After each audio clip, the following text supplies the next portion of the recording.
Hi there and welcome back to my channel. This is Sean, the Honest Book Reviewer, with another book review. In this video we're discussing Macarons Can Be Murder, written by Rose Betancourt. It's the first in a cozy mystery series. It's called the Paris, Kentucky series. So basically it's a series set in a small town called Paris in Kentucky. The main character's name is Rose Betancourt, and there's a lot of play on the French angle in this book. There's a lot of people speaking French terms here and there, and there's a lot of play on the whole French thing. Marcy herself runs and owns a French bakery, so we've got that angle as well. We have another character that turns up in this book called Antoine, and he comes from France, and he's over here on business. There's a company in Paris, in Kentucky, that has a head office or something in Paris, France. So there's many plays on the France or French or Paris angle in this story. It's an okay book. I didn't love it. It's a mixed bag for me. There's things I like in this story and things I didn't like. And also, it just seemed to change a little bit partway through the story, just the feel and the way it was written. So it's interesting in that way as well. Not sure why that happened. So it's a mixed bag for me. But I didn't hate the read, but it wasn't my favourite as a cozy mystery. But I'd be interested to see what would happen later on in the series, if there's a second book in the series. And this author does have many books out there, so I'd be keen to see if any of those books is written differently than this book. Anyway, let's dive into the book now. Rose Betancourt, our main character, owns and runs a French bakery with the help of her Aunt Barb. And I liked Aunt Barb as a character. She was a real firecracker and a lot of fun. But her southern sayings went a bit over the top sometimes. It just happened time and time again, and too often, I think. But as a character goes in a cozy mystery, she hit a lot of the marks for cozy mystery characters. She was fun, she was vibrant, colourful, had a lot of life. She drags you into the scenes and you get really into the character. So she works in this book, does Aunt Barb. The start of this book really hooked me. And that's down to Marcy and Barb in the story. They were quite fun at the start of the book, and they're really engaging. They were written very well. Their characters were very clear, and I could understand who they were and where they were coming from in the story early on. So it was a good introduction to both characters. Also, for the first few chapters, we got to see some other characters in this small town, and they had that small town vibe. You got that small town vibe all through the book. People knew what other people were doing. People knew each other. Marcy would go for a walk with her dogs and she would come across people and they'd have a chat and know what's going on in the town. And there were some quirky characters in the mix as well. Also early on, that's where we meet Antoine. Antoine walks into the bakery. He's French, he's from France, and he just wants some French treats. And there's a little bit of a connection between Marcy and Antoine early on in the story. Marcy thinks that he's attracted to her, she's attracted to him, but then there's this other lady comes in and stands right next to Antoine. So Marcy thinks that could be his girlfriend or something, but then they start arguing, or the other lady looks very angry and is looking daggers at Marcy. So early on we have a little bit of a romantic angle maybe. Then we have a woman who's very angry at Marcy, our main character, and we think maybe for no reason, we're not sure at that stage. Then it switches quite quickly into the murder. And the murder scene is almost when the story changes a bit in feel and the way it's written for me. So I wasn't a huge fan of the writing style for the whole book, but for the first few chapters, the way the characters were written and they were very engaging and things going on, I could ignore that and get into the story.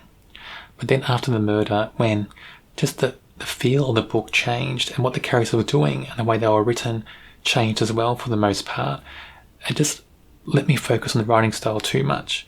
And the way it's written is very stilted in my opinion. Everything's explained too much. Now I'm not somebody who goes around saying show don't tell to people. I don't really hold by that much for authors. I don't mind a bit of telling in stories, but in this book it seems all telling. It's not any showing at all. And that just seemed to be coming out more and more in the story when that story changed and the characters weren't so engaging. It just brought to light that writing style more and more to me. I'll also mention that Marcy has another admirer in the town, Paris, in Kentucky. His name is Maverick Malone, and he's a detective in the police force in Paris, Kentucky. Now, Marcy is attracted to him, but she doesn't want to admit it. She doesn't want to go on a date with him. She wants nothing to do with Maverick. That's because they knew each other as teenagers in high school, and he stood her up for prom. So she's still angry about that. Even though it happened years ago, she still doesn't want anything to do with Maverick because of that. So that's a bit strange, I think. Do people hold grudges for that long? I'm not sure. But she's attracted to him.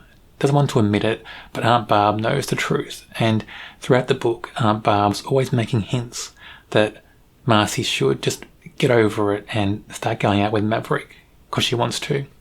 But Marcy keeps denying it, even though in her heart of hearts, I think she really realizes that she does like Maverick.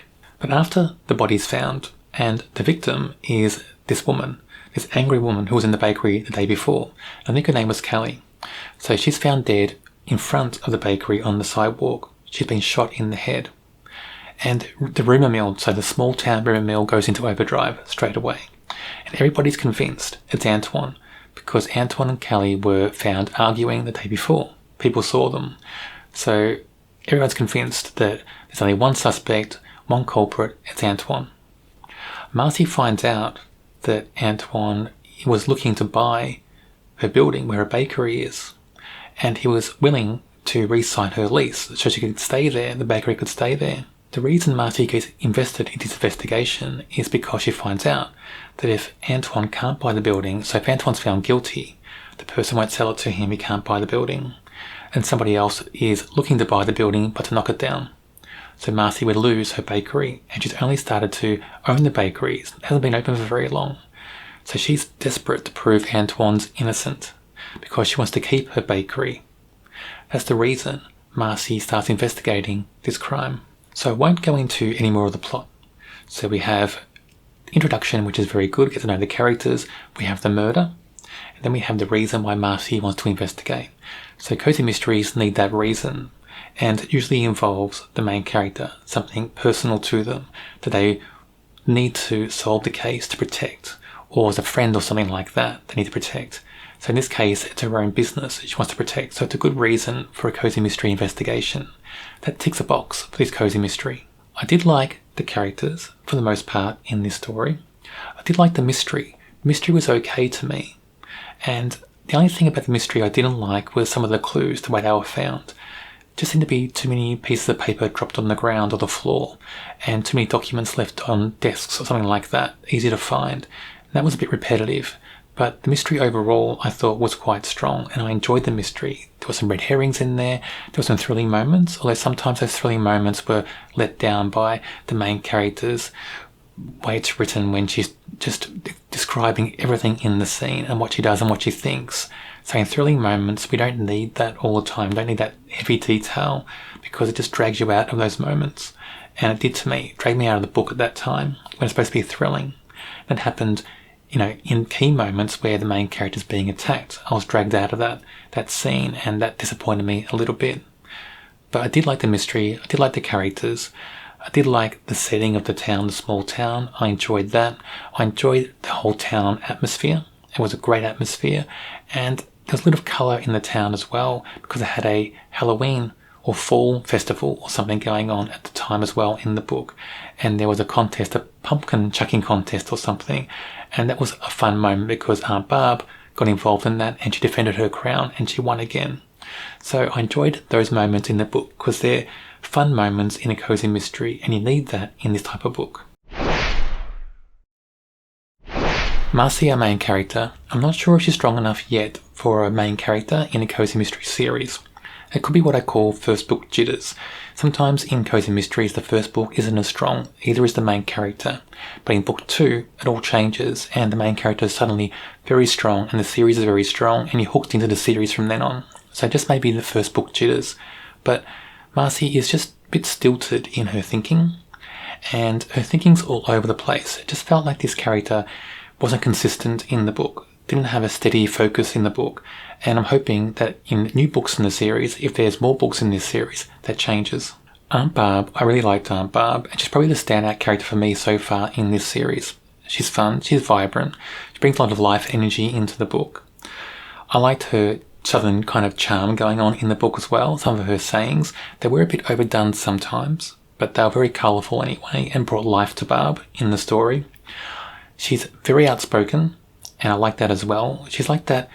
She's the character that Marcy should be, I think, in the series. She's that person who's a little bit over the top, so the main character doesn't have to be this over the top, but Barb kind of fills a hole at the moment that Marcy's not giving us. So I hope in book 2 we have more of a balance between them both in book 2, but I do like Aunt Barb. Maverick, who's the detective in the town and also one of the love interests for Marcy. Look, I'm not really over the moon with the name. It's a bit on the nose for me. And as a character, as a police officer in the story, he's a bit non-existent. He pops up every now and then, pops up mainly to warn Marcy off investigating, so that's that familiar role in a cozy mystery series, but he's not there enough. He's not a strong enough presence, even as a police officer in the series. So far, he's not very strong in the book. So I'm hoping in further books in the series, he's there more often and in more scenes in the story. We need that from this character. So it's a bit of a no-show so far in the series, but what I've seen so far doesn't fill me with that much hope that this character is going to be a very good character in the series. I need to see more to make a final choice about that, but I just want to see more of him. Even though I'm not over the moon about this book, I didn't hate it. It's way better than average, so I rated it a 3 out of 5. The characters are good. I liked the small town setting. It was described very well and had that small town vibe, and that was really good. I enjoy cozy mysteries with that small town vibe. And I enjoy seeing the relationships between characters in a small town as well. We had those really key moments about a small town. We had the festival about fall or Halloween or something. We had the pumpkin chucking contest. We had other things going on in the story that really brought life and colour and vibrancy to this whole setting. On my channel, I review many cozy mysteries. If you like cozy mysteries, check out my channel and subscribe. There's also a cozy mystery playlist on my channel. It should be on your screen now.